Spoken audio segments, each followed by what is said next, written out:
Seja muito bem-vindo a mais um roteiro por Moçambique, uma terra de oportunidades. Trazemos-lhe um retrato das iniciativas e desafios que estão a mudar a paisagem rural moçambicana todas as semanas. Venha conhecê-los. É uma situação que infelizmente não é novidade. As cheias continuam a afetar Moçambique e os seus efeitos devastadores concentraram-se no norte e no centro do país. Várias mortes registadas, milhares de deslocados e prejuízos ainda incalculáveis. É este o balanço possível das cheias deste ano. Todos os setores da sociedade sofrem as consequências deste fenómeno extremo e a agricultura é uma das áreas com dados mais negativos. No programa de hoje vamos falar sobre os efeitos devastadores das cheias na agricultura nacional e quais as medidas necessárias para evitar a sua repetição. Para debater este tema central da atualidade, recebemos em estúdio Rita Almeida, porta-voz do Instituto Nacional de Gestão de Calamidades, e Castro Camarada, representante da FAO, a Organização das Nações Unidas para a Alimentação e Agricultura em Moçambique. Quero agradecer muito a vossa presença e temos muito para falar, naturalmente, infelizmente, diria até, sobre o impacto das cheias no nosso país, mas vamos só rodar aqui uma peça onde vamos ficar com algumas informações sobre as causas e os efeitos da elevada precipitação nos últimos meses, principalmente para o setor agropecuário.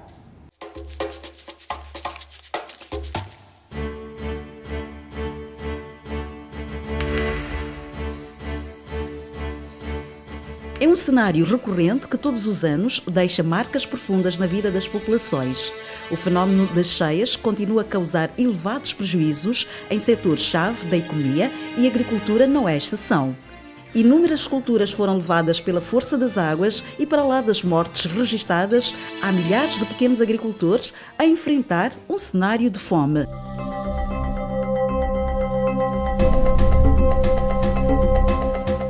Mas a que se deve esta recorrência de um fenómeno natural tão extremo? Para lá da precipitação elevada que se registra em épocas específicas do ano e permite antecipar alguns dos cenários, a vulnerabilidade de Moçambique às cheias deve-se também a outro fator: o escoamento das águas provenientes de barragens de países vizinhos e as óbvias consequências. Ao serem libertados os caudais excessivos das bacias hidrográficas a montante, as águas atingem um nível insustentável quando chegam a Moçambique.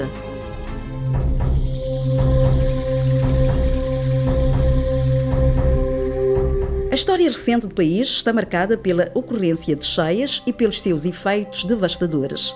Só na década de 80, 2 episódios afetaram mais de 500 mil de pessoas cada um. Em 1981, com a subida do rio Limpopo, e em 1985, a sul, quando após 4 anos de seca, 9 rios transbordaram. Esta última foi a pior ocorrência em 50 anos até a data. Nos anos 90, repetiu-se a tendência. Em 1996, novamente a sul, 200 mil pessoas perderam grande parte do seu parco património. No ano seguinte, foram 3 rios a subir: Buze, Pungue e Zambeze.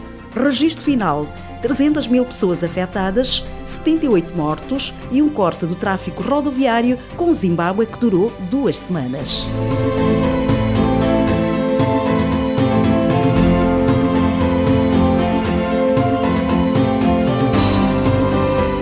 O século XXI não trouxe melhorias na limitação do impacto das chuvas. Entre fevereiro e março de 2000, no sul e centro do território, os prejuízos foram enormes. Cerca de 12% da área cultivada e 90% da terra irrigada de 5 províncias foram completamente destruídas pelas águas. Segundo o Banco Mundial, este evento provocou danos no setor agrícola de quase 58 milhões de dólares, com 8 milhões em perdas para a pecuária. 500 mil pessoas deslocadas e a perda de inúmeras infraestruturas completaram um cenário de destruição. Em 2013, as águas chegaram às zonas urbanas. A cidade de Choco, por exemplo, foi quase submersa. Este ano, o cenário repetiu-se. No norte e centro do país, há dezenas de mortes registadas, milhares de deslocados e questões de saúde pública de caráter urgente a atender. No Niassa, mais de 700 áreas de cultivo desapareceram e em Lixinga alerta-se para a possibilidade de, nos próximos anos, surgirem bolsas de fome. A especulação também é tónica no mercado de produtos agrícolas. A diminuição da oferta e a interrupção da via que liga o norte ao resto do território dificultam a chegada de alimentos à população. O aumento dos preços é um efeito imediato. Também já há previsões por impacto potencial das chuvas deste ano no PIB nacional. Segundo o Standard Bank, a capacidade produtiva do país poderá registrar uma diminuição entre meio a 1 ponto percentual. Mas ainda faltam muitos dados para compreender os efeitos de mais uma época de chuvas e tomar medidas preventivas para minimizar o impacto nos tempos vindouros.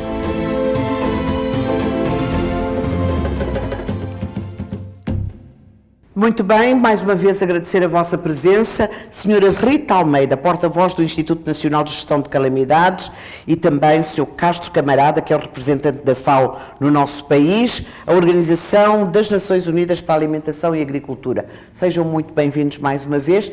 Queria que rapidamente, em poucas palavras, explicassem aos nossos telespectadores, vou começar aqui pela Dona Rita, o Instituto Nacional de Gestão de Calamidades é uma instituição que faz exatamente o quê?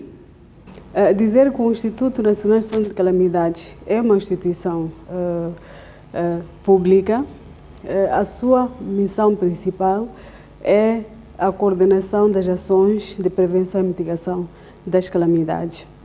Ela foi criada em 1990, tanto na transição daquilo que nós chamamos de DPCCN, que era o Departamento de Prevenção e Combate às Calamidades, e houve esta mudança para o Instituto Nacional de Gestão de Calamidades.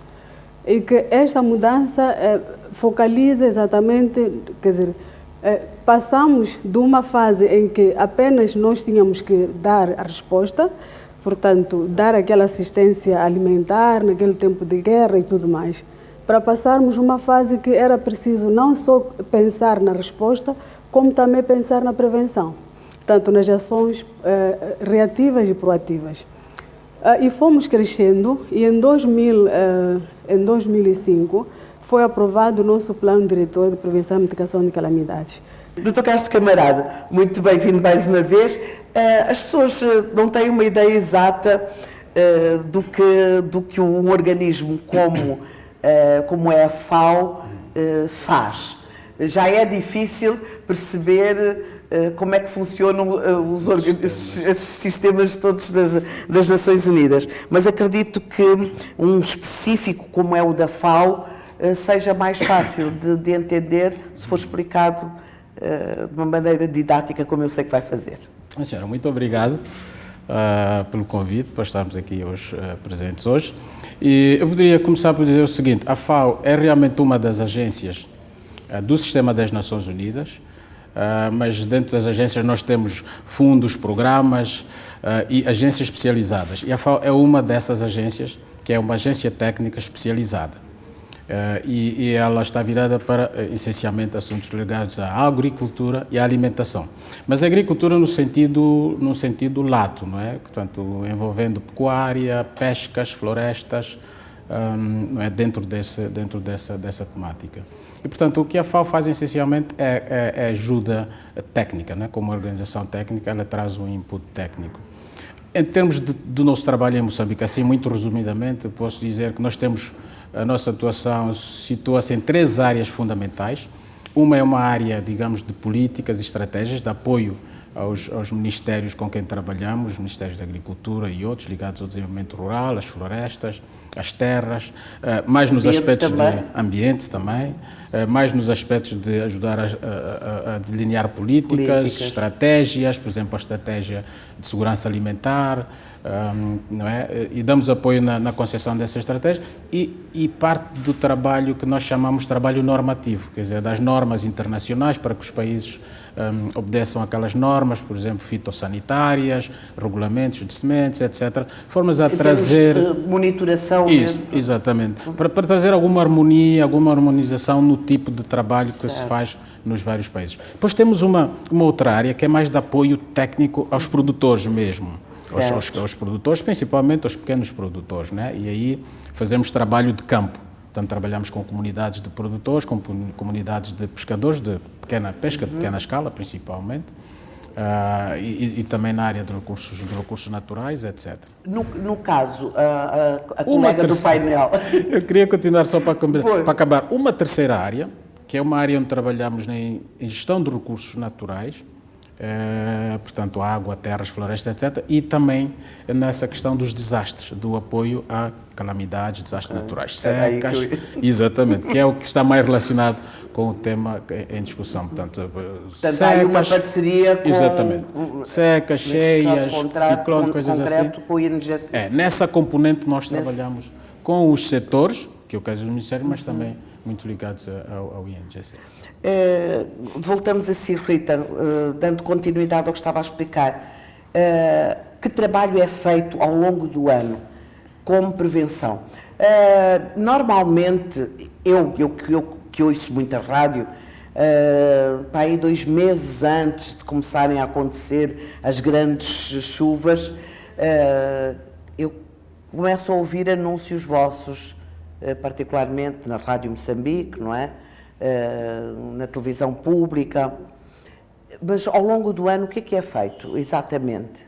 E então, eu estava a dizer que temos a componente da redução da vulnerabilidade, que são ações que devem ser implementadas por todos os setores. Tanto estamos a falar dos setores do governo, mas com esta parceria com os nossos, tanto com a equipa humanitária nacional, as Nações Unidas neste caso.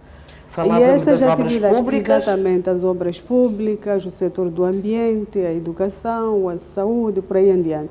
Então, há um rol de ações que devem ser implementadas. Estávamos aqui a dizer, por exemplo, a questão das obras públicas, a questão dos diques. Então, é preciso, há locais onde estão identificadas, onde é que deve, portanto, intensificar-se, portanto, ou a reabilitação ou a construção de novos diques, por aí em diante. Tem a questão ainda nas obras públicas, a questão do abastecimento de água.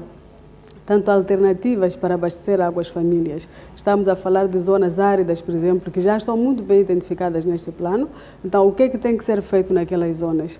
Estamos a falar a questão do parcelamento de terrenos em locais mais seguros, que é um programa que é feito pelo setor do ambiente. A questão mesmo das medidas preventivas, aqueles avisos todos que nós temos que dar, preparar as famílias, preparar grupos de pessoas que vão preparar as famílias para medidas preventivas de doenças, porque no momento de cheias temos problemas de doenças, eclosão de epidemias, cheias, ciclones, por aí em diante. Que outras calamidades são comuns? Bom, no rol daquilo que nós temos tido como problemas, temos a questão das cheias, que está relacionada mesmo com o fato de termos muitas bacias hidrográficas que passam pelo nosso país, que atravessam o nosso país, e na zona centro e sul do país temos pelo menos 9 bacias grandes que vêm dos países a montante. Então são bacias que quase todos os anos têm tido problemas de cheias. Estamos a falar também daquelas situações que normalmente acontecem num caso como Maputo. Chove muito em pouco tempo, há problemas de drenagem das águas e temos inundações. Então nós isso colocamos também nas nossas prioridades. E temos a questão, também. Exatamente, temos a questão das secas. Temos 30 distritos que estão identificados como estando em zonas áridas e semiáridas. Estamos a falar nas províncias de Maputo, Gaza, Inhambane, uma parte de Sofala, portanto a sul de Sofala, alguma parte também de Tete e um pouco lá para o Xinde. Portanto, são situações que já estão muito bem identificadas. Mesmo dentro do continente, temos ventos fortes que, pronto, por causa do nível de vulnerabilidade das nossas comunidades, esses ventos criam muitos problemas. Vamos falar disso tudo já daqui a pouquinho. Tenho que fazer aqui o meu primeiro intervalo. Hoje, no Moçambique Terra de Oportunidades, estamos a receber Dr. Castro Camarada, representante da FAO, da Organização das Nações Unidas para a Alimentação e Agricultura em Moçambique, e Rita Almeida, porta-voz do Instituto Nacional de Gestão de Calamidades, porque o tema é o impacto das cheias no setor agropecuário em Moçambique. Até já.